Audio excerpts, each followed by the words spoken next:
খানাখন্দে ভরা সড়ক, সামান্য বৃষ্টিতে সৃষ্টি হয় জলাবদ্ধতা। গর্তগুলোতে পানি জমে এক একটি জায়গা পরিণত হয়েছে ডোবায়। দেখে বোঝার উপায় নেই গর্তের আকৃতি ছোট নাকি বড়।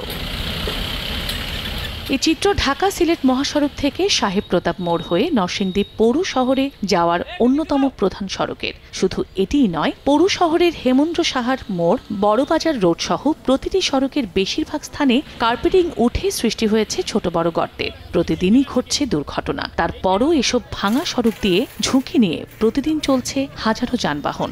বড় বড় খানাখন্দে ভরে গেছে এবং সেটা যদি একটা দুটা রাস্তা হতো তবে সেটাকে আমরা মেনে নেওয়া যেত, কিন্তু সমস্ত শহরের রাস্তাগুলি ভেঙে একাকার হয়ে গেছে। এই ভাঙার জন্য 24টা ঘন্টা আপনি ওদিকে দেখেন, এদিকে তাকিয়ে দেখেন, পুরো রাস্তা জাম। অনেকে আজ বাচ্চা লইয়া বাচ্চার আত্মা ভাঙে, এই বেহাল অবস্থা, এটা কি দেখার মতো কেউ নাই।